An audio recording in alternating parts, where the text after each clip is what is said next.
All right, we are here. We're waiting for Cameron. There he I'm is. here. Right when that happened, something happened to my computer. It exploded. Hey, everybody. Welcome to this episode of Fishgistics, where we're going to cover Baja 1000 communications and safety.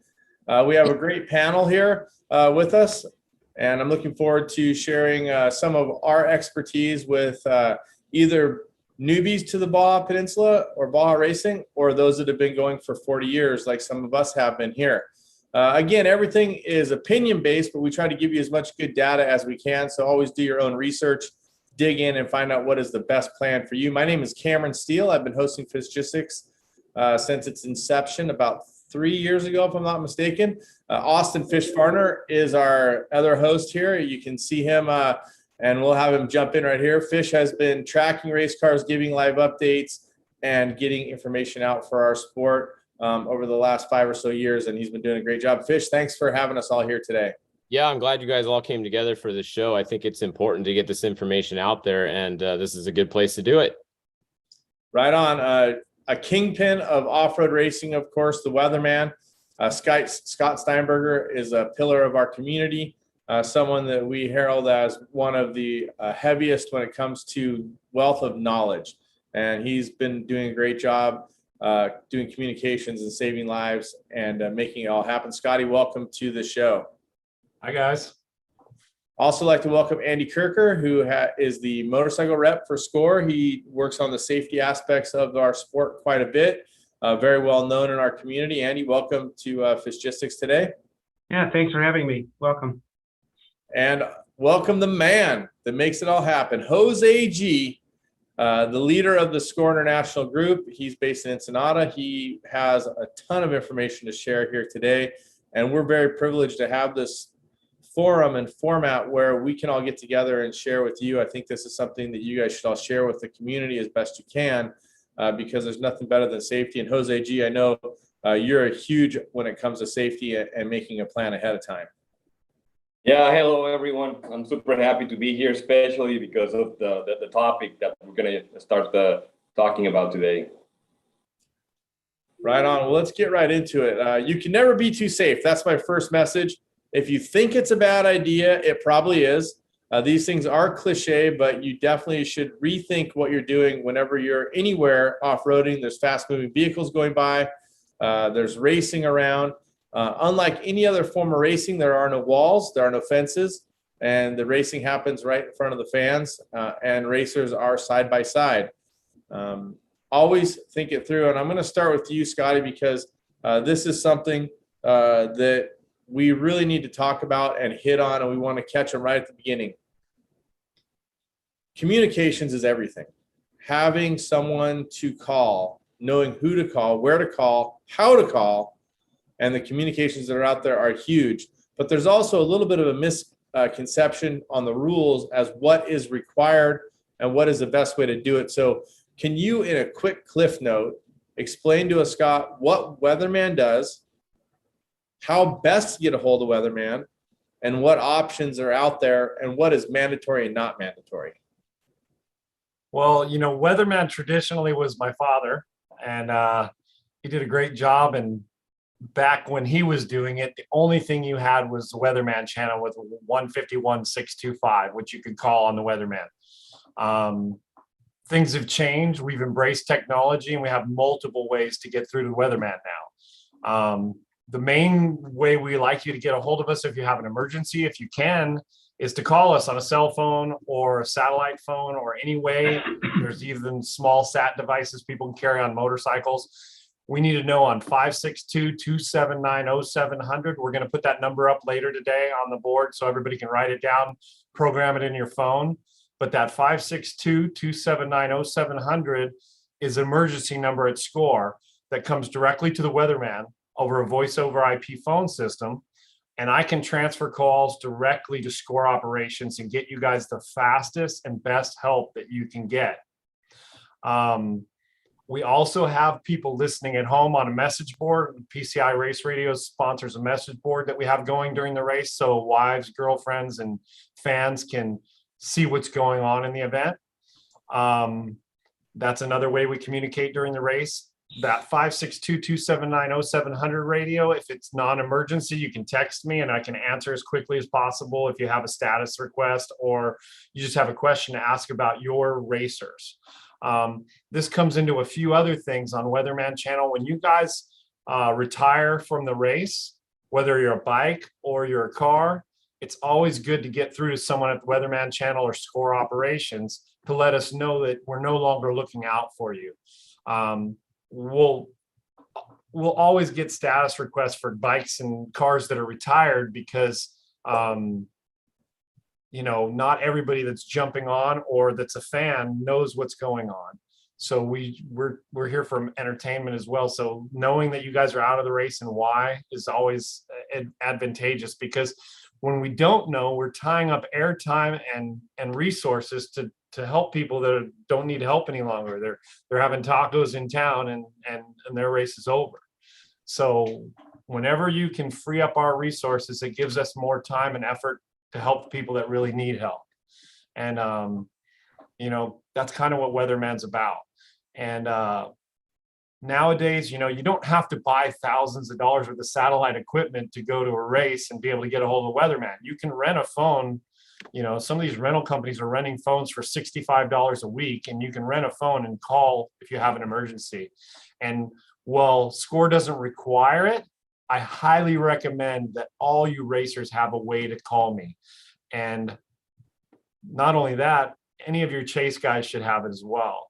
We're going to talk about some of the other technologies that have come into play the last few years, including Starlink, but there's multiple ways to get a hold of Weatherman.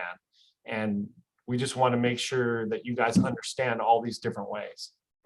And this show is going to be talking about all these different ways and ideas, and we're going to bat some different things around. One thing I'd like to say, based on Scott talking about sat phones, renting or buying a sat phone is one thing, but making sure you know how to call and who to call is equally as important. It doesn't matter if you have a sat phone if you have no one to call.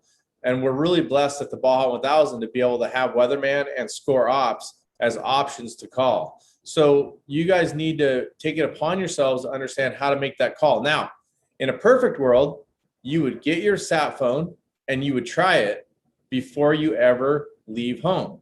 That's what I do. I put my phones outside, I make a phone call with them, then I make a phone call into them. It's not always the easiest thing to do, and everybody needs to understand how to call a number in the United States and or in Mexico. These are things that are important to learn, and it sounds very basic, but you can't just open the phone and start using it for your first time, because you may not have connectivity, you may not have bandwidth, you may have a broken antenna. These are all things that you need to pay attention to before you get to the race. So we have the people to call. You just need to know how to use your equipment and how to call them. And we're going to talk a little bit more about some of the communications devices. I'm going to skip over to Andy Kirker real quick, who is someone who uses some Garmin systems, Spot Tracker. And let's talk a little bit about that, because again, there's communications there. And Scott, is the number, before I get to you, Andy, is the number the same to text to as it is to call, or is there a different way to text to you? It's the same number we've been using for the last 3 years. That 562-279-0700 is a call or text number. Call for emergency, text for emergency if you have to, if you don't have the call capability, but you will get through to, you know, Weatherman and to Score Ops on that channel. Now, Andy, shifting to you, let's talk a little bit about the communications devices that you were talking about earlier, and specifically, let's talk about how the bikes can do, how they can communicate, because I know as a bike racer myself, it's difficult to have the tracker and keep it going. There's problems here and there with them, also carrying extra equipment on you. Talk about what you think the best situation or best system might be that you've seen from someone, and how the riders can best utilize it. Yeah, it's a great topic. Right now, we're running out of real estate with all the different devices. So it's best to optimize and let's get this figured out to where we don't have a million things that we have to have on our handlebars and on our bodies and everywhere else. So starting out, as any off-road racer rider should always have some kind of satellite communication device. I had this Spot device for many years. It's got two-way texting capabilities. anywhere I go, if I go hiking, if I go riding, play riding, if I go pre-running or racing, anything, I have this with me. It has the SOS capability so that in a real emergency, you hit the SOS button and they'll send out the National Guard or whatever. And that's a subscription service. Also, same device, I have this. So I actually have two on my bike. This is the Garmin 700. It has the built-in inReach, but it's also my GPS device. So I figured I'm going to have redundancy. I've got both on my bike.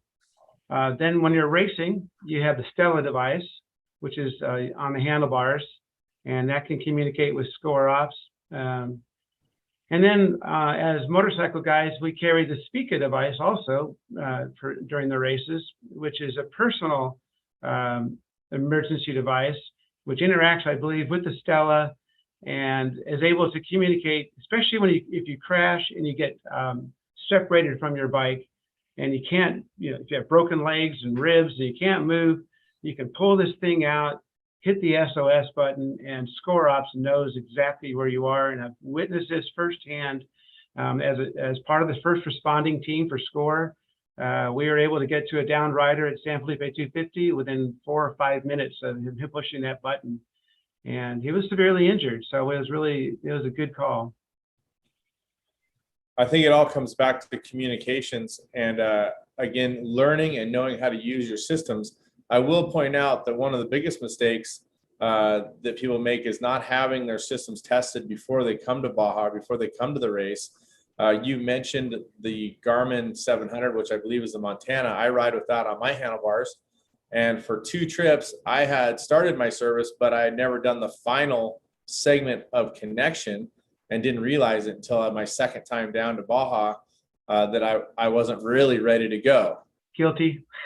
Yeah. So these are things, it sounds redundant, sounds stupid, but we all make mistakes. I've been adventuring since I was a little kid. I've been doing Baja for 50 years, and I still make mistakes, whether it's in navigation or in communications.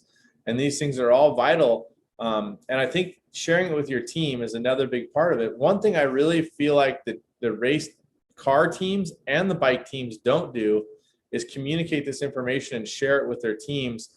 Yes, they might listen to it here, but I think every team should have everybody on their team listen to this show and learn the systems, because without the systems and the knowledge of how to use them, you're not going to communicate. And Jose G, you're the kingpin. You're the guy, right? You make this all happen, and you don't know anything unless you can communicate. And how many different locations? I mean, look at the wealth of information right here that Score has at their fingertips. But if people don't communicate with you, you can never get anything done. Yeah, exactly. I mean, there's so many ways to communicate, and sometimes we get people, well, I couldn't communicate with you. Well, like exactly what you said, they have satellite phones, if they have them, but they don't try and they don't know how to dial in Mexico. You need to try your equipment, and there's many of different equipments out there that really works great. I mean, that spot tracker that Andy has, it's awesome. I've been trying out the Solio system, which to me is great. And also Starlink for sure. I mean, I have it in my pre-runner now. Everywhere I go, I can communicate. But anyways, there's a lot of ways to communicate, and we just have to learn and make sure that they work when you're here. And one thing just to touch on, I actually was told the other day that in a recent class with some drivers, some of the drivers of these cars don't actually know how to change the channel on their VHF radio in the car, because the driver's never doing it. It's always the co-driver. So if the driver doesn't know how to do it, they get in an accident, their co-driver's knocked out, they don't even know how to go to the Weatherman channel on their radio in their car. So everybody, even if you're a driver, you think, oh, that's what my co-driver's for. Well, don't always know that he will be there. He might get knocked out in a crash. So make sure the drivers, make sure you know how to change the channel, make sure you know how to use the sat phone, do everything just like everybody else. Well, I would say on top of that, Jose G's making the, turn the knob. But for a lot of us and a lot of race cars, there's multiple banks of channels that are inside those radios. And if you get knocked off your bank, a lot of people don't even know that HC means your home channel, right, Scotty? I mean, you can push the button and get back to your main channel. So on all the Kenwood radios that are in race cars that we do, they all have a hotkey where you can press right direct to the Weatherman channel. So, you know, it's similar to a home channel, but it has a Weatherman hotkey. You got to just go on. Sometimes it's a little triangle on certain radios. Sometimes it's a little circle, or it could be home channel as well. But I think on the big Kenwoods, it says emergency. But if you go to that, that'll go direct to the Weatherman channel. You know, one of the other things that I forgot to mention that I carry as a rider is my cell phone. We all do that. And it's amazing how much coverage you can get in Baja sometimes. There's been places where I'm pretty remote and all of a sudden I just got a text. Unreal, you know? So it's the fifth device that I carry when you race. So that brings up a thing about having the Weatherman number, the 562-279-0700, not just having my number, but having a list of all your teammates' cell phone numbers, sat phone numbers, and everything listed in a pit book that tells you all this information so you know who and what to call during an event.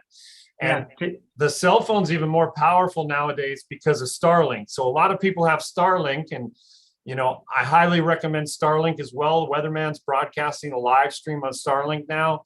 It costs about $600 to $700 to buy a Starlink terminal, and you can get a service now where for $135 a month, and you can turn it off when you're not using it. You have full internet, and that makes your phone live during the race. So damn lights keep turning off. Sorry, but that makes it so your phone works like you're at home anywhere in Baja when you have your Starlink terminal up. For sure. And I think that these options are brilliant, and there's so many different ways to communicate. I think now it's getting to the point where you got to make sure you know how to use it and who you're going to call. And we're not talking about Ghostbusters. We're talking about Weatherman or Score Ops. But I think in many situations, people don't even know how to call home or who is home, because that's one of the key things that we've learned over the years at the Desert Assassins is if you don't have someone to call, you can't call them. And a lot of times, if people don't have service in Baja, you're not going to get through. Sat phone to sat phone is very difficult to call for those of you that haven't tried. So having someone at home that will answer the phone under any circumstance is called the U.S. Rally. And that U.S. Rally can be someone that is beneficial to your team. For me, we're very fortunate to have Fishgistics as our U.S. Rally primary. And then we have a secondary U.S. Rally as well. I want to welcome Weathermex into the chat also. But, you know, Fish, talk about having that U.S. Rally and home base. I know that you're sold out for the 1,000 already, but it could be as simple as someone just at home with a computer tracking the race. Yeah, exactly. I mean, what I do, anybody could do, honestly. You know, it doesn't take a lot to do it. You just have to actually do it. So you don't have to be a rocket scientist, that's for sure. Exactly. We know that if I'm doing it, right? So, so anyways, I would suggest everybody have a simple home point contact. Someone that is in the US, someone that has good cell phone service, someone that has good internet, someone that has a fridge so they can get a drink and stay awake all night and be ready to go, and food and everything. So they're your home point contact. Everybody has their contact somehow, their phone number, their Facebook, their Instagram, any way you can get information to this person. Then that person needs to have everybody's cell phone number that's on the team. This sounds super basic, but a lot of people don't do it. You need a full team list of every chase truck, every cell phone number in the truck. All that person at home has to do is every 20 minutes, whatever it is, send out a text message where the car is. Cars at race mile 5, cars at race mile 20, cars at 0 miles an hour. Does anybody know what's going on? You'll probably get a reply, and then you can kind of forward that out to the whole group. It makes a big difference having that. And I know like the teams that I do that for, they all love it. And I've been doing that for the last 5 years, and it's pretty much the same people for the last 5 years that I've been doing it for. But it's real easy to do. And if everybody just set up that home contact point, it makes a big difference. And then if there is an emergency, same thing. You can just call that home contact person, and then they can call Score Ops or they can call Weatherman or whatever, because they're not in an emergency going crazy. They're sitting at home in a controlled environment, and then they can handle it from there.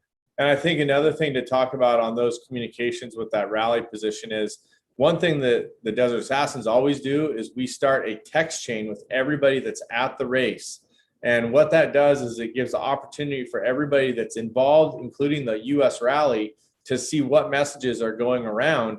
And so anybody at any pit can give information to add to it. So someone might be sitting in San Felipe and not be able to hear the race radio, but someone might be at Borrego and can hear the race radio where the car is and can update, and that updates the entire text chain. And if you timestamp it, a timestamp is basically saying it's 10:15 p.m.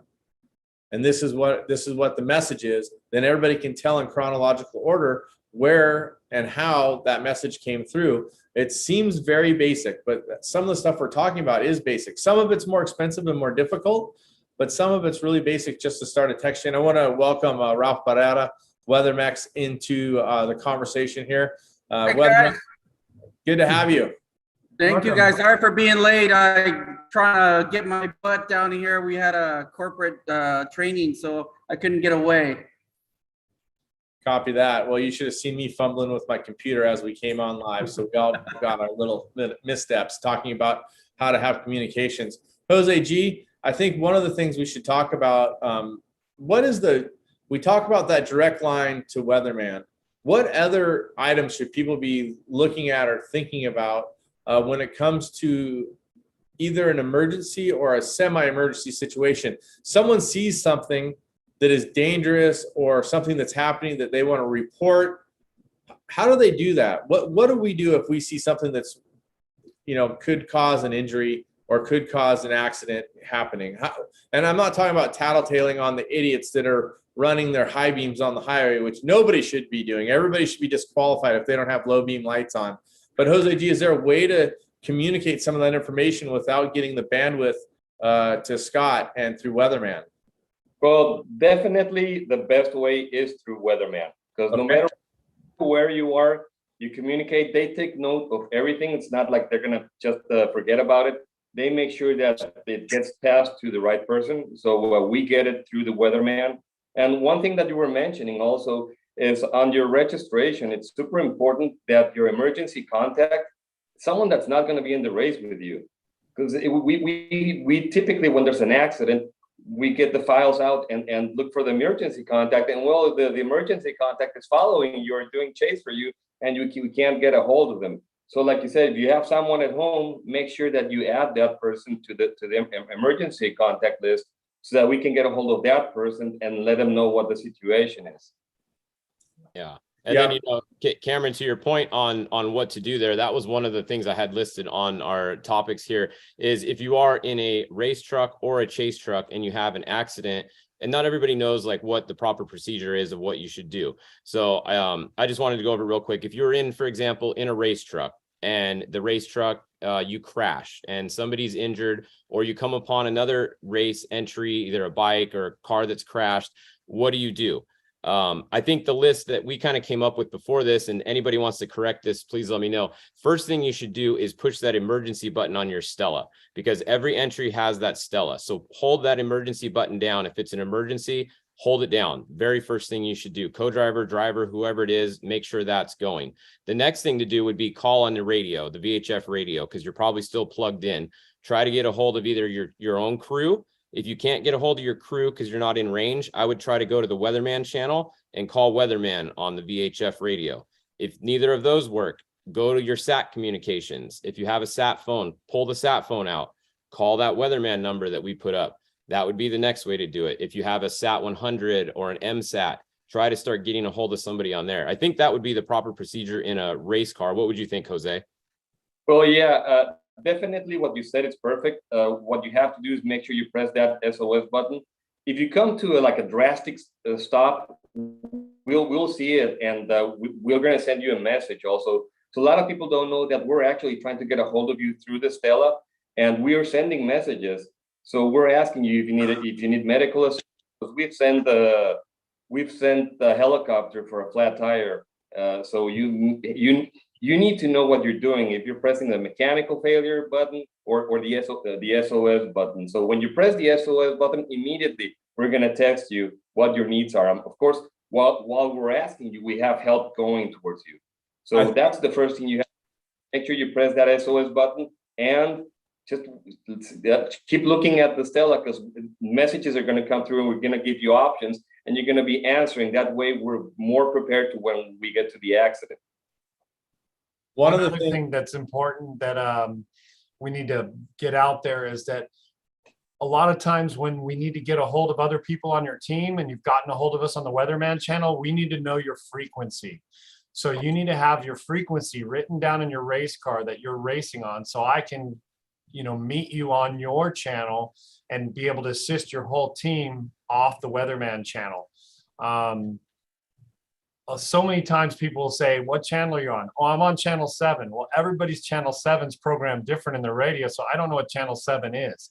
So I need the actual frequency, like Weatherman happens to be 151.625 to call the PCI Weatherman.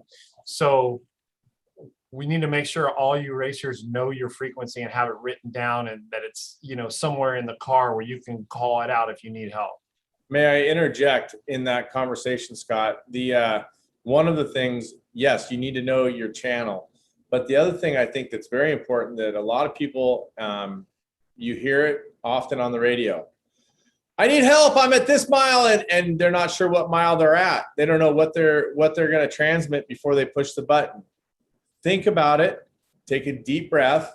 Not everybody's a professional commentator. And when shit's going sideways, we understand it's hard to get that information.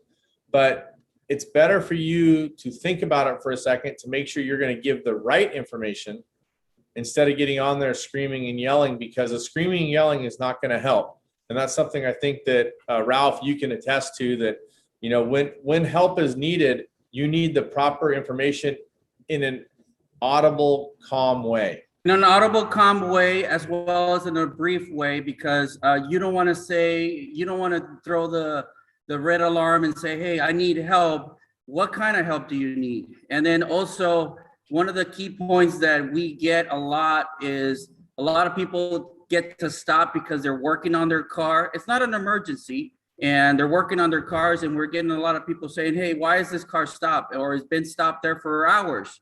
So let us know. Switch over to Weatherman and talk to us and let us know, so we can transmit it on the live band and say, hey, car number 6 is broken. They're working on it. They'll get back to us when they're back up and running. That's one of the key points too that we get, so we don't tie up the frequency so much with so many people calling, especially for status. And I know, Scott and Ralph, when people are calling you, the first thing they need to do is identify themselves. They need to say, this is race number 6, or this is chase 2 for race 6. Yes. Say who you are, not just, hey, I need help, because then you're like, who are you?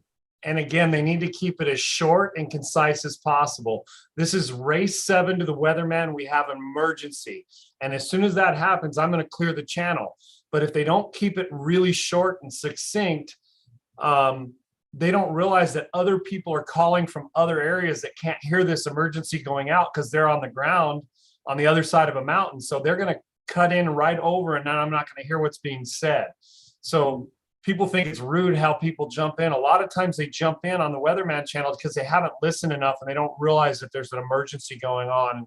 We do try to call it code red, and knock on wood, we haven't had a whole lot of code reds lately because you guys have been keeping it safe, and we want to keep going that way. Another thing also that ties up bandwidth is people worried and asking questions about what has happened or what's going on. I will get all the time, someone will jump on the radio and say, hey, a bike went down hard at mile 27 and the guy's knocked out and we need a helicopter now. And then you can't get anything. And then 2 minutes later, we finally get a hold of the spectator that called it in. He says, well, he just shook it off, got back on the bike and took off. So it was never an emergency. It was a ghost. We call them ghosts, and we have several ghosts each race. And then the problem is I got weekend warriors sitting on the keyboards at home going, oh my God, that's my guy. Is he okay? What's going on? And then they're calling the wives and girlfriends and they're jumping on and going, is he okay? What's going on? And, one thing I have to say is that bad news travels fast and good news travels slow, and don't jump to conclusions and start making it up. There are a lot of shit talking start going on during the race, and people start talking out their ass when they don't know what's going on, and they need to listen more than they talk. That's the truth for everybody, including me, TV commentator guy. Less of me and more listening is always a good thing. How do we Jose G, I had a question about safety, and we're talking a lot about communications. What about in the field? You have different rescue units dispatched. We see the SCORE trucks around. How does someone know where and how to approach someone if they know there's a medical emergency or if there's a situation where they want to report it? What's the protocol, and how do we find out where the medical stations are going to be? Okay, so usually the weatherman will have a map and a complete map with everywhere, like Baja pits and our rescue units and everything. We have that at the command center. So when someone in an emergency, we immediately look at where's our closest resource, and because we want someone to be there before the helicopter gets there. Also, it helps a lot if when they transmit what the emergency is, if they can tell us who it was, because it's super important for us to know who we're going to be helping, because we have the files there. No one really knows how we do it, but at the Cruz Roja Command Center, we have all of the folders. So let's say, knock on wood, that Cameron Steele has an accident, right? So they call us, and we need to know who the driver, or if it was the driver or the co-driver that needs help, because you might have different allergies, you might need some kind of medicine. I mean, the more information, even though it would be brief, if they tell us who it is that had the emergency, you don't have a clue how much that helps us. But anyway, when they tell us where the accident was, we know exactly how to move our resources around to get there quicker. Can I add? Can I also add that our resources, most of them have Stella devices on them, right, Jose? So SCORE knows where every ambulance is, every helicopter, every ground vehicle that we use. We can see how far out they are from the scene. It's pretty good. You know, one thing. Yeah, how to get there. They have Stellas, they have spot trackers, and they all have a map with them on an iPad or phone. So we're pretty well organized. We're not, our ambulances or rescue units are not getting lost. We're adding a bunch with all the side-by-sides that all the help that Andy's been bringing. We're also adding another like really cool vehicles that the company is going to start using for emergencies. So we like Cameron said, we're just not. It's never enough regarding safety. It never is enough. And the other thing that everybody needs to realize too is we're all out there for each other, with each other. Unlike any other form of motorsports, there really isn't a track working crew that's right there all the time. Usually it's another racer that is there first, whether you're pre-running or racing. And I wanted to mention that over the years, obviously, we've had a lot of people come up to us and ask for help, whether it's needing fuel, communications, who to call, what to call, or getting in to help someone. And I wanted to let everybody know that everybody will help each other. Don't be afraid to ask for help. If you see, especially if you see one of the big teams around, they generally, a lot of them have a medic with them or nearby or have communications, and they usually know the right people to call, which most of you, I think most of the people watching that have limited comms or limited information would probably do that. But I just wanted to stress that if you see someone out there, let them know what's going on. I've just recently, in this year, I went by someone and I gave them, the thumbs up. I came up really slow and creeping, pre-running. And they're, yeah, we're good. And then I asked again, hey, are you good? We stopped and waited. And then they think about it for a minute. And I think they realize, wow, we're in the middle of nowhere pre-running and maybe no one else is coming this afternoon. Let's talk to this guy in the trophy truck and see if he can help us. And I think the biggest message is, don't stand in the way of the trucks or whatever, but if you see people coming along asking if you're okay, if you have a question or an issue, don't be afraid to ask that question, especially when you're out pre-running, because we're out there for a month or 3 weeks or whatever it is, and we only have each other. And so believe me that we all know that we can be a resource for each other. So don't be afraid to ever ask anybody, right, And Andy? if you do ask somebody and they're a total dick, let me know who it is and we will put them on blast, because we shouldn't have people acting like that out there. Just saying. Yeah, mainly get a lot. Like you said, ask them any information and get as much as you can for it before you jump on the radio and call it out that you got an emergency or this guy fell. Make sure that the guy's okay, or he's hurting or just wants water and he's going to continue on. Just mainly more information for us so we can let ops know, hey, this guy's okay. He's just shaking it off and continuing on. One of the other things I like to bring up and talk is, I call this being Baja savvy.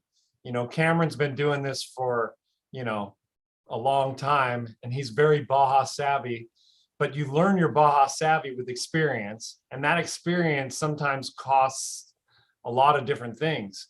And a lot of new people that race the Baja 1000, I want them to understand that, well, we might have had an accident that got handled in 5 minutes at San Felipe, and SCORE has the awesomest crew there is out there doing it, that sometimes when you're out there riding, you need to think that, hey, it's nighttime and helicopters aren't flying, and I'm in a very remote section.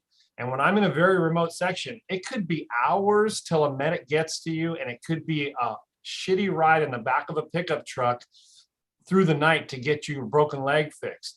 So certain sections of the race and different things, you need to err on the side of caution and really think about where you're at and the lack of close help. We watch our heroes like Bryce Menzies leading the race. He's got a helicopter above him with a medic in it that will land and take care of him if he has a problem. In fact, Steve Menzies has helped a lot of racers over the years in the same helicopter. And he has it different than, or Johnny Campbell, when he won 11 championships or however many he won, he had a helicopter flying overhead. He can run at a different speed than the guy that has 2 chase trucks chasing him up and down the peninsula, if he's lucky, can run, because he's got a team and he's got support. And when you're out there on your own, you've got to race accordingly. And yes, you're in a race, but you got to be smart. And that Baja savvy is something I want you all to learn, and not, become a statistic. I think a good point. Sorry to jump in there, Fish, but it's a good point that you never know what's around the next corner. Expect the unexpected and know where you're at. Like Scott says, I mean, even just abusing your equipment, if you break down in the middle of nowhere, you become a problem for everybody if your crew's trying to find you very remote. So maybe limit your racing when you're out in the middle of nowhere. But I think the unexpected also includes livestock, cows, horses, donkeys, sheep, goats, dogs, coyotes, bobcats, mountain lions. All of it's out there. Chupacabras. Chupacabra. It's all out there. Oncoming vehicles, ranchers trying to get somewhere in the middle of the night. It's all possible. So I think that when we're talking about safety, you got to realize that this isn't a closed course event. And yes, most of the local people know that we're coming, maybe all, but that doesn't change the fact that they might have a medical emergency at their house, at their rancho in the middle of the night. There's only one road out, and that's the road you're going the other way on. And they may have one headlight that is functioning at 40 watts. And I'm not casting dispersions. I'm just saying that sometimes the ranch trucks don't have a full set of working headlights. And everybody needs to be aware of that yes, it's a race and we all want the trophy. We have one of those overall trophies, but we would never want it at the risk of injuring anybody around us, ourselves, the locals, or even animals. So everybody needs to pay attention to what's happening around them and understand when you're pre-running, know where the ranches are, know where those gates are, know where those cattle guards are, because sometimes those cattle are going to be roaming free in certain areas. And even though you need to expect it at all times, at some times you need to understand there could be a lot of cattle in certain areas. Well, even at night, just smelling the cow poop on the trail, it makes a difference when there's live cattle ahead, or seeing their poop, seeing their hoof prints as you're coming up, they're fresh. It's it gives you a warning. So the cows hear the farmer coming in the truck, and then he dumps out a couple bales of hay in the road. And that's what he's been trained to understand. So he hears the first car go by, and now he's headed towards the road. And you're the second bike on the road. You got some danger coming your way. So you just got to realize that that's part of racing in Baja. And to become Baja savvy, you got to be smart. And what is Honda's thing is stupid hurts. Well, not only does it hurt, but it ties up a lot of resources for other people. And you're racing in a place where you're not on a closed course, like Cameron says. I mean, we have 1,000 miles of course, and I'll get once in a while, I'll get a spectator calling me up and saying, hey, we're at mile 92. And, there's spectators driving across the course. And I'm like thinking to myself, well, can you, flag them by or do something? Well, that's not my job. And part of being a Baja racer or spectator is that's part of your job, because SCORE can't have 1,000-mile course with every 1,000-mile being watched, or else your entry fee would be going up a little bit. Yeah. I think one of the things I've heard here that I think should be clarified, and I think maybe Scotty said it, but the rescue helicopters do not operate at night. There is no aircraft at night in Mexico. And that's something that everybody needs to be aware of also, because it's not just an instantaneous call to try to get some help. I think there could be a possibility in some rare occasions that something could happen. But as far as I know, the helicopters do not fly at night. Correct, Jose G? Yeah, that's a really good point right now. First of all, like what Scott said, to be Baja savvy. Well, you can't go out pre-running, especially on a motorcycle by yourself and no communication. And that happens all the time. So that's the worst mistake you can do. Even when you're pre-running on a vehicle, people have to know where you're going. And if you can have 2 vehicles with you, it's great, because one of them is going to break. Yes, for sure. There's no night flying during races. And the other very important thing that people need to know is that there's no helicopter during pre-running. Okay, so keep that in mind, because you should be pre-running, not pre-racing. And typically the worst accidents we get is actually during pre-running. Sometimes people that are not even registered. So we don't have any information on them. They're out there by themselves, and we have people calling us, hey, send a helicopter. Sorry, I mean, sometimes we can make it, but there's no helicopters in Ensenada available during pre-run. They come from everywhere in Mexico and the US for the race, not for pre-running. It's all good. That also, that 562 Weatherman number only works during the hours of operation of the race. That is not for pre-running either. So that number is emergency number during the actual race from start to finish. And Weathermex and I can attest, we usually will stay up and man the radios and the communications, and not just until the race is over, but until everybody has figured their way out of the desert and has a plan. Yeah.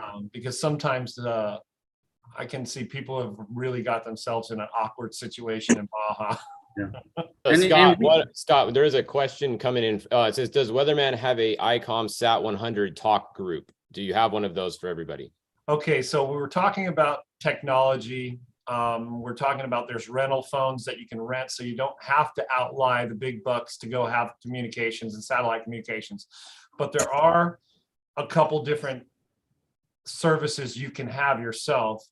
And one of those is the Satcom G2, which I feel is the best communication device for satellite communications, because it's satellite 2-way radio. So you're talking to everybody in your talk group at the same time. So everybody knows what's going on. And you'll see that round 9-inch round antenna on the top of a lot of the big teams. There's a new one called the Sat 100, which is a small handheld device. And that Sat 100 radio is really, really a game changer for a lot of people. In fact, I think a lot of bike guys that do step up to get the Sat 100 radio will enjoy communications talking to their pits the whole way around the course. The Sat 100 only talks on talk groups. So when you buy or rent a Sat 100, you get your own racing team's talk group.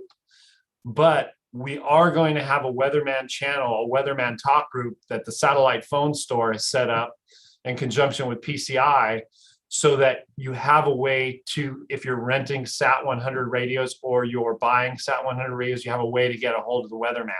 And you do have to contact your provider to make sure you're on that Weatherman channel. And that would be definitely something I would test as well. And generally the Weatherman is open for radio tests the day before. And we'll have our Sat 100 on with the Weatherman talk group up on the mountain. If you guys want to test your talk group for those that do have SAT 100s. And it's a really neat device. It's the same size as an ICOM handheld, but it's an ICOM satellite radio that you can have in a pouch, and you can have a push to talk on your handlebars, and you can talk bike to pit. So it is a neat thing to have. And I know the satellite PCI doesn't rent them. We only sell them.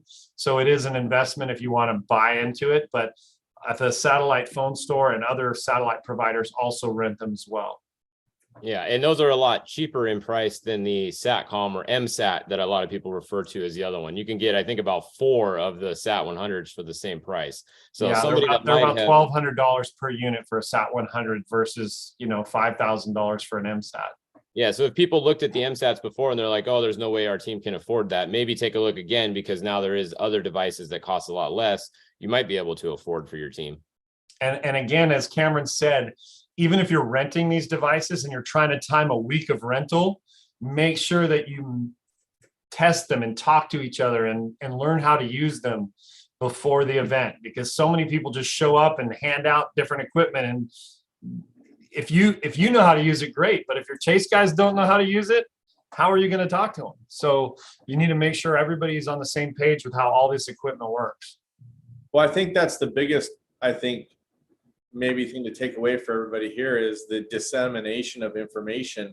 It doesn't matter if one person knows how to use the radio or the sat phone or the MSAT or any of the items if no one else knows how to do it. So everybody on the team needs to understand it. It's just like very basic information. Have any of you on the team ever used a fire extinguisher? Wow, now that's a good question. If you've never used a fire extinguisher, you might want to make sure that you know how to use them.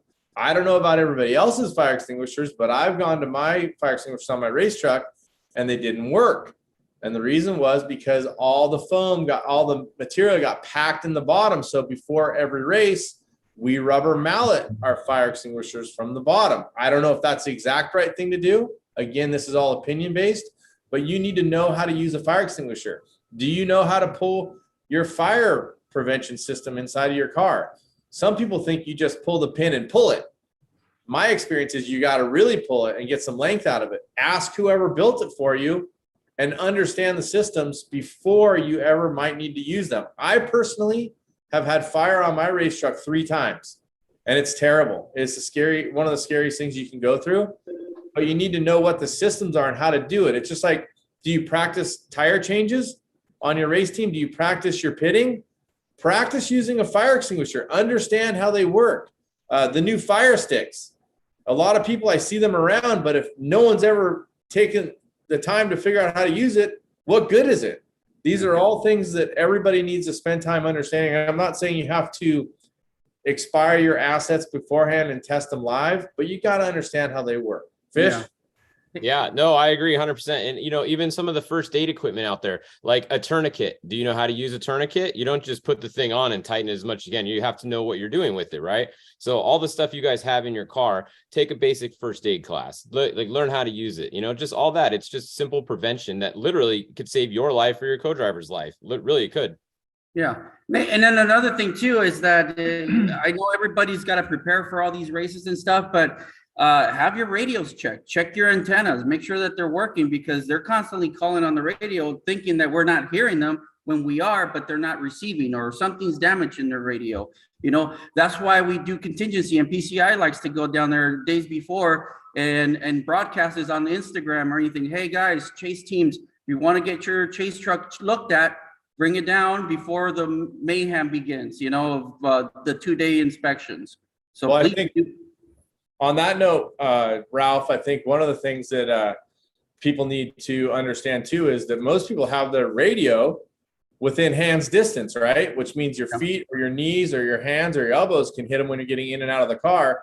So the first thing to think about, I think the first 2 things to think about, if you aren't getting anyone on the radio or you can't hear anyone, are you on the right channel?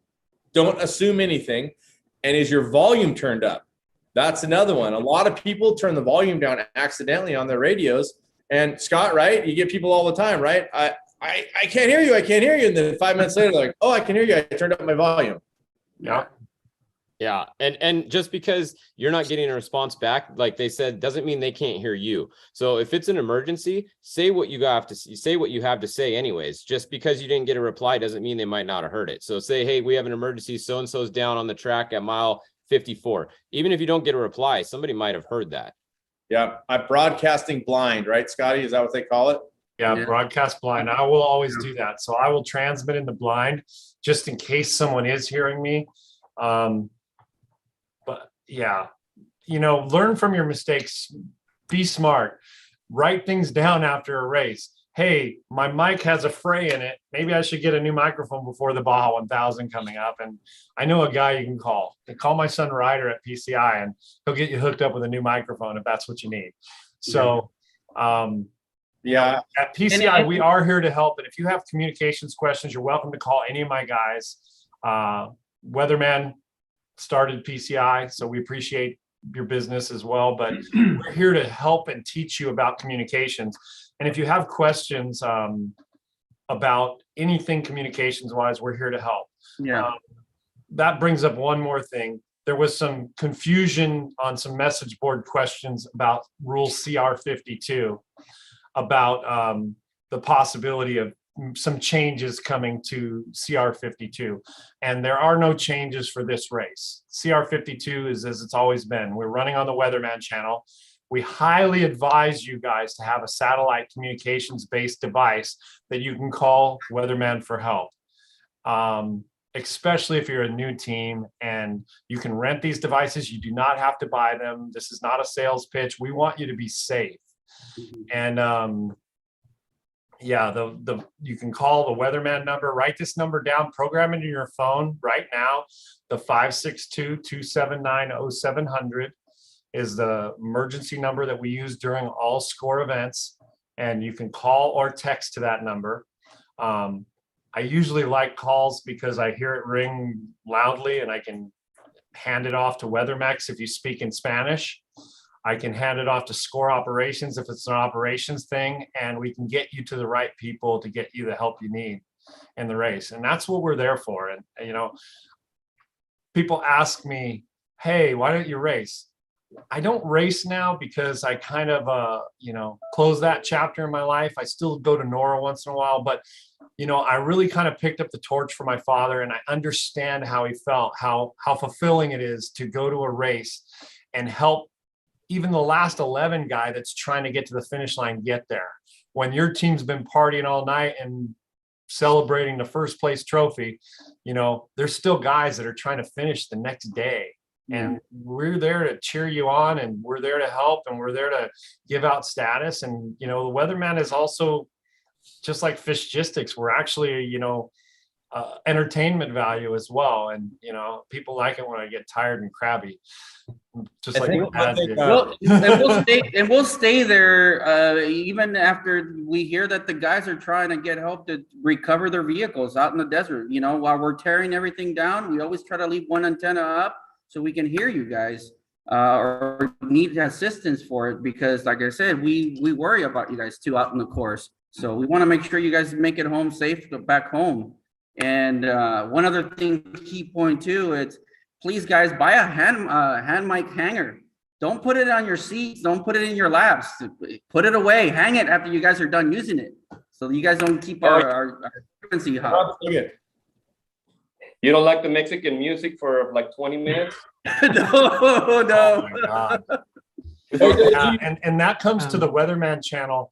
I try not to engage people that are mocking us or playing around on the radio, but I really want people to understand that airtime that's getting tied up can jeopardize the safety of the race. And it's the safety of not only the racers, but the spectators and the people of Baja.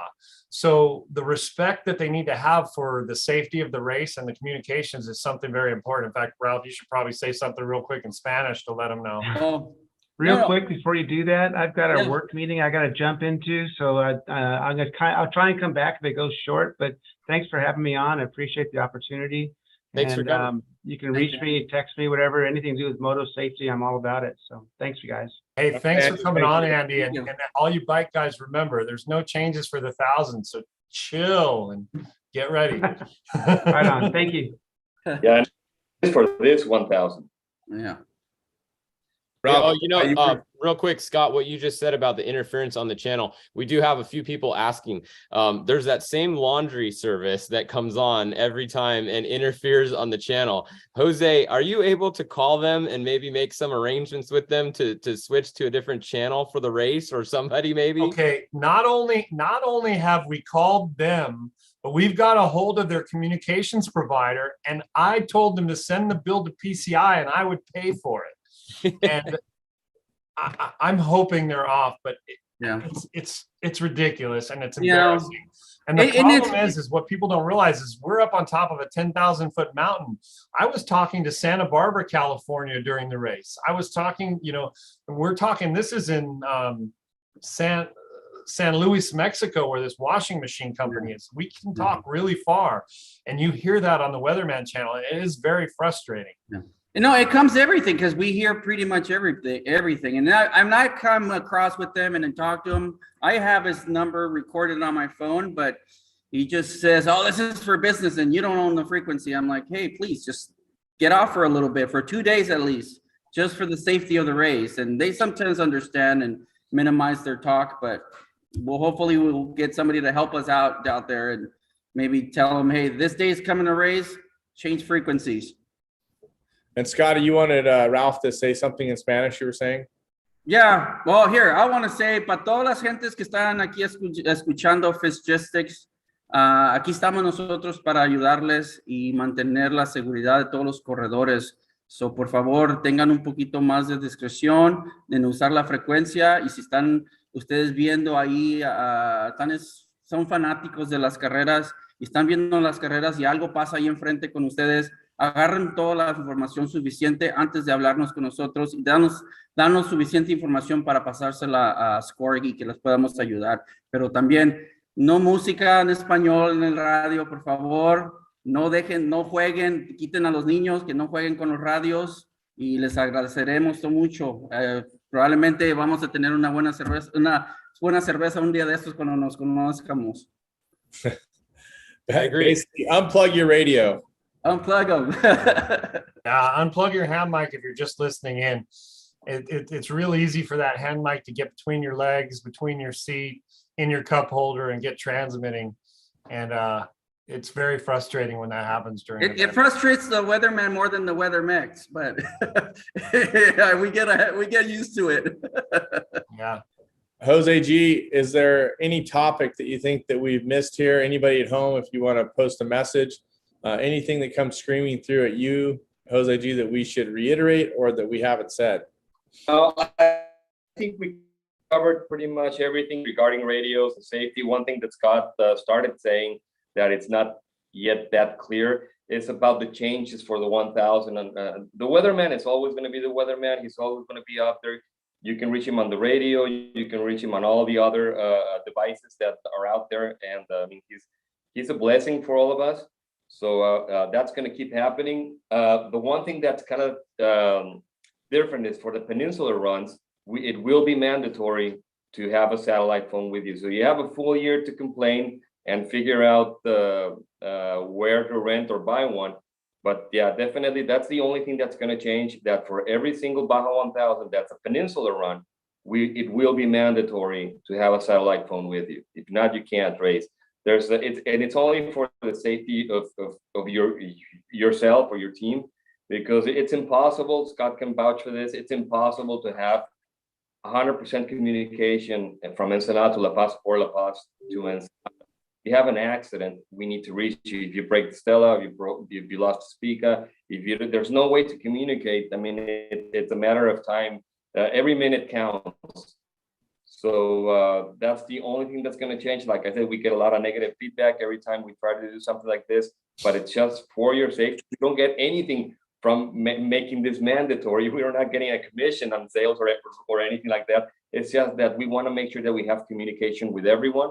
And the only race that it's almost impossible, even there's BFG relay, which they do on outstanding job. Working also with the Weatherman. But like I said, we're a year away, and it's only every third year that we do this. But that's going to be mandatory. And Jose, just to clarify on that, it's just one sat phone needed in the race car or on the bike. Your whole team doesn't need to have sat communications. It's going to be one single sat phone. Just on the race vehicle. So like I said, we're a year away. It can be in the same pouch where the Spica is, so that if the bike guys are going to start, then the quad guys are another device that we have to be handing over.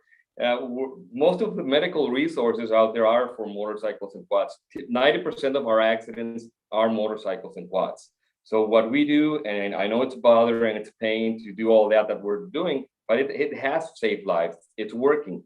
So yeah, it'll be another device that you have to figure out what the best way for your team is going to be. But yeah, only on your race vehicle, race bike, race quad, you will have to have a satellite phone on the Baja 1000 Peninsula runs only.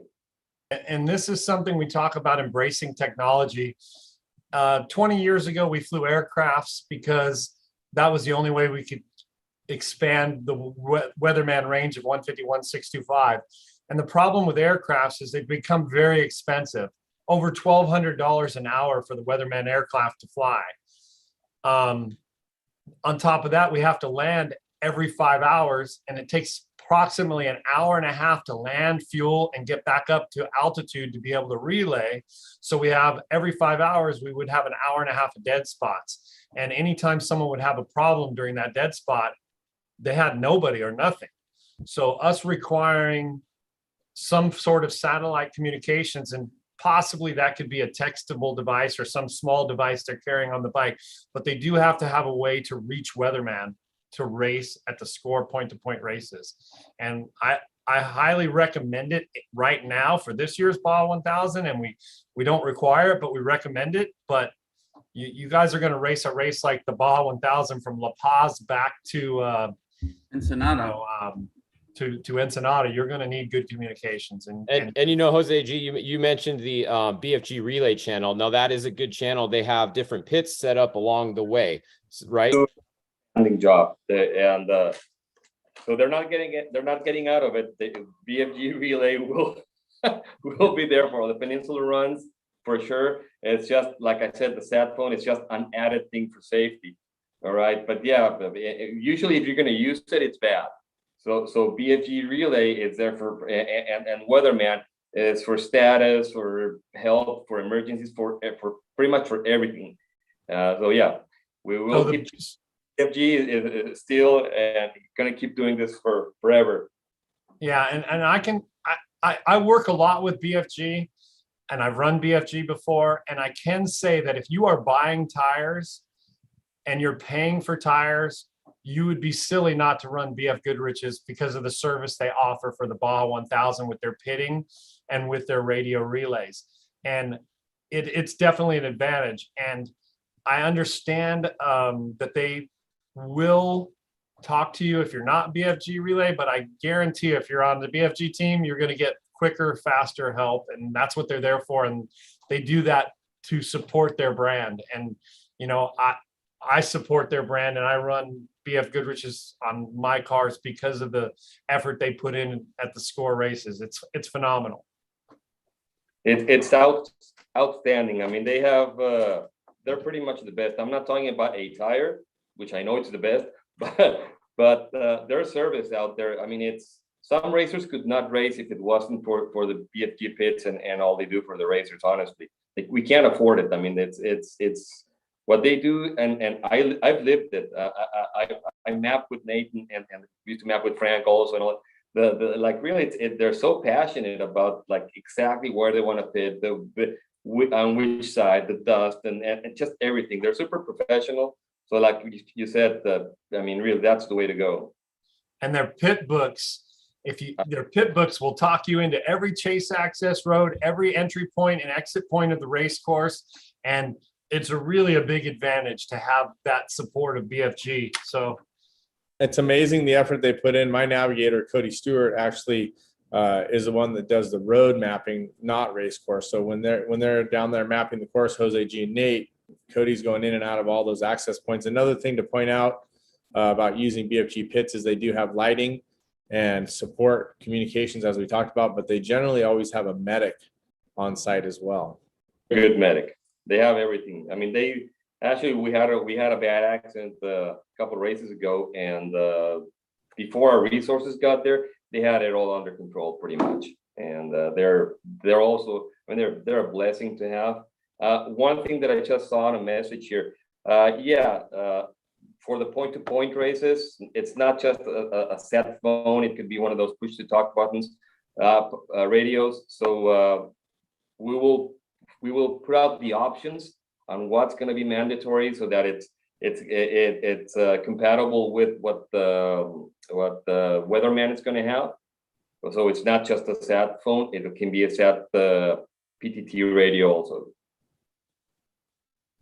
I think that anybody that doesn't have one already is silly. When I ride my dirt bike, I have the Montana Garmin on the front. I have a backup in reach in my pack, and I also have a sat phone and my cell phone on me. So obviously I'm not carrying the score tracker because I'm not racing my bike, but comms is a huge part of it. And of course, you got to find a safe place to pack it or put it. But without communications, you're not able to do anything. And you never know what safety you're going to add on the race course by having a sat phone, whether you're pre-running or racing. So I just say go get it and stop complaining about it. I know that funding is an issue, but there's other ways. Rentals aren't too expensive. I know that Satellite Phone Store, right, does the Score Series. I know PCI sells them. The guys we work with at Satmoto do it. There's probably 100 places you can rent sat phones, and it's not super expensive. I think everybody should be practicing that well before getting to the Peninsula Run Baja 1000. Everybody should be working on that. And sure, call me an elitist because I think everybody should have it, but I think everybody should go out and get one and have one in their pack. The other thing that everybody absolutely has to have with them, hasn't been mentioned here in safety, is you need to carry your passport with you. Is this still a fact, Jose G? Yes. Yeah. I mean, of course, when you have an accident, if you're from the United States and during a race or even during pre-running, if it's an emergency and we need to send you back to your home country, we need the passport. Because if you don't have it with you, I mean, you're not gonna get back home unless you have it. So definitely, like it's even when you're racing, you have to have it with you. It'll save critical time. It's you don't want to ever have to have it, but on our trips, we say you always have to have your passport on you, and someone else needs to know where it is so that someone can find it. And on our team, we have everybody have a copy of their passports with either US Rally or someone in charge of the team, so everybody knows passport numbers and expiration dates. For those of you that don't know, for someone to be air evacuated, which we hope never happens, they have to be admitted to a hospital in the United States before they can be accepted in an air evac to the US. Is that correct, Jose G? That is correct. So there's a lot of things that go on behind the scenes that everybody doesn't realize. We're trying to share our wealth of information, whether it's in communication, safety, awareness, all those different things. Fish, what do you think? Have we covered it all? Is there more? We can never cover it all. There's always going to be an instance of something that we missed. We may even have slightly wrong information. Again, it's all opinion-based. We don't have a list right in front of us of everything we're talking about. We're trying to share what we know, and you guys take what you can from that, glean from that, and try to be the best you can be when it comes to safety. Fish, how are we doing so far? Yeah, I think we pretty much, we've covered all the little dot points that I had written down. The one that we kind of didn't really talk about, but we talk about all the time, is just spectator safety. When you guys are out there watching on the course, make sure you're in a really safe spot. We say this every single time, and then every single race, there's still people in bad spots. Do not be on the outside of a turn. Do not be right next to the track. If it's in a dusty spot, that lane right here is going to get wider and wider every time the next car is coming. So just because you're 50 feet right now, as soon as 3 cars come, you might be on the course, so just be aware of where you are and just be smart about where you guys are watching the race. It's really fun to watch these races, and that's, everybody wants to see a trophy truck coming by at 150 miles an hour, but at 150 miles an hour, that trophy truck is not moving to avoid you. So you need to be able to avoid the truck. Yeah. As a trophy truck racer, I can tell you that the closing speed is quite a bit faster than most people anticipate. And also it should be anticipated that at any time the vehicle could come out of the main line, either on accident or on purpose. Something could fly off the truck. One of the things that's the most disappointing to me as a driver is to see someone holding their kid with their back to the race truck, standing on the outside of a turn taking a picture. It is the most ridiculous thing in the world.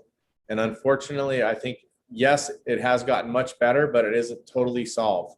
And like I said, don't stand on the outside of corners. Don't stand in stupid spots. Don't turn your back to the race trucks. Don't take selfies like that. It's absolutely asinine. And sorry, Scott, I cut you off there.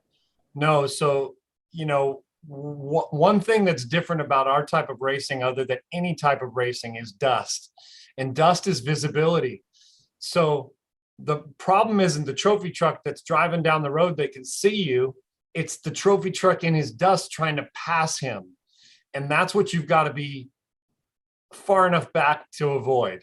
So, the visibility in the dust makes it to where you're in a dangerous situation if you're close to the track, and you need to be far enough back where that dust and visibility doesn't matter. And I literally, it has gotten better. I haven't seen it like 20 years ago. We'd be racing and the people would be opening up as we drove through, and we didn't even know where the line was because they'd just be opening up like a rally race. It was crazy, but I don't see that much anymore. But I do see videos and pictures of too many people trying to get selfies too close to the track. And you guys, especially with your kids, come on. So dumb. It's gotten much better. Brian Busby texted me, said, hey, for safety, if you're in the race vehicle, you can call out your race mile every 5 or 10 miles so your crew knows where you're at. Also, that's something that the Desert Assassins does in our race cars. Just information is king. That's what we've been talking about.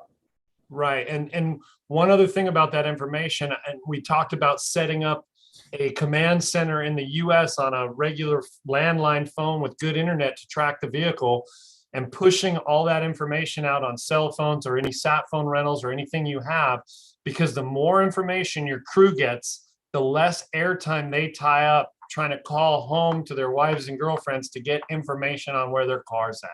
And that information, when you have multiple people calling to get information, it ties up the satellite phones and it ties up the bandwidth. And we get to situations where we have saturation issues where things degrade and don't work well. So the more information you can push to Mexico from your at-home command centers and keep your people informed, it really helps the weatherman and the safety of the race. Yeah. And here's something I would share with you too. And Jose G, I'm sure you can back this up. You see us all right here. We're giving you the information we think of or we think is going to help. If you want to ask a question, you can call PCI. You can call Fishgistics. You can call or message Cameron Steele, Score International. All of us are here to try to answer any questions we can. Ask other racers. Don't be afraid to ask. There are no stupid questions. It's stupid not to ask a question if you're not sure. And it's better to go in prepared and sure than to not. Right, Jose? You guys are open anytime for a phone call. Yeah. I think it makes it better if you have a problem to contact us before you start a war on Facebook. It really works. And we always listen. We always try to do the best. Of course, safety is going to be the first thing. That's our first priority. But we're here. We're here all the time. If I can't answer because I'm typically out on the race course trying to figure out new roads or fixing things, just send me a message and I'll get back to you.